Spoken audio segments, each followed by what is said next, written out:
Hi guys, this is their channels. Andito tayo ngayon sa garage, guys. Tara na. Ayan oh.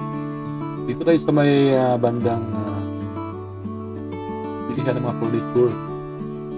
Maski dito sa mga furniture na to is mga bedroom seat. Kaya dito mas maraming mura dito. Actually, ay yung mga ganito mga bedroom seat. Nagbubukas yan tuwing hapon, gabi. So ngayon, nandito tayo ngayon sa umaga. Dahil ang purpose naman talaga natin dito is kumain ng lugaw at pagkakal. So, pinapakita ko lang sa inyo dito sa vlog na to ano yung itsura ng harag. Dahil si Sadik, how are you Sadik? Ayan o. Sadik yan.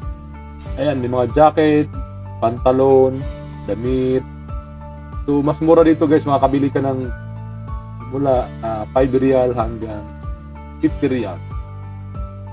Ganda dyan, mas maraming mura. Kung gusto nyo mga mura, nakatibigyan, marami kayo nakabili. Dito na kayo sa Harads. Ayan guys, may mga Pilipino rin dito. Kailangan namimili ng mga ibang lahi.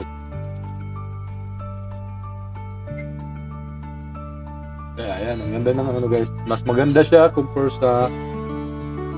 mo sa dating Harads. Kasi yung dating Harads medyo sabihin na natin medyo hindi kalinisan, nakaluma, nakamarami. Dito kasi naka-fence yan. Yung palibot nito para nasa loob siya ng compound. Kaya maganda siya talaga. Ayun na, maganda. Yun yung pinaka-sintro guys, yung spiral tail. Yung mga damit dito, mga abaya at pantalon. Yan ang ganda. Ganda ng ano na yun. Yan yung tindahan ng lugaw. Yan ang sadya talaga namin dito. Puro mga kababayan ng mga dito. Halos karamihan babae. Lalo pag umaga. Kasi mas mura yung mga paninda dito. Makatipid. Dito yung pagkahat. Yan, mga damit yan. Shorts, damit, jacket.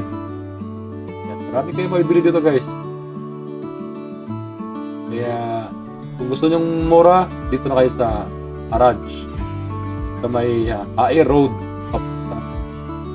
Kung kabisado nyo, Kamsa or Ausafra or papuntang Riyadh Lake Park.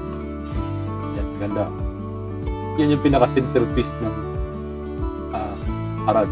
Yan yung pinakagitna. At sa paikot ito, puro mga paninda mula sa damit, mga tools, ano pa. Yan lang. So thank you for watching guys and supporting my channels. Once again, thank you so much for your support. Sa mga kaibigan ko dito sa YouTube at sa mga subscribe. Thank you so much. Don't forget to subscribe. Share. Thank you.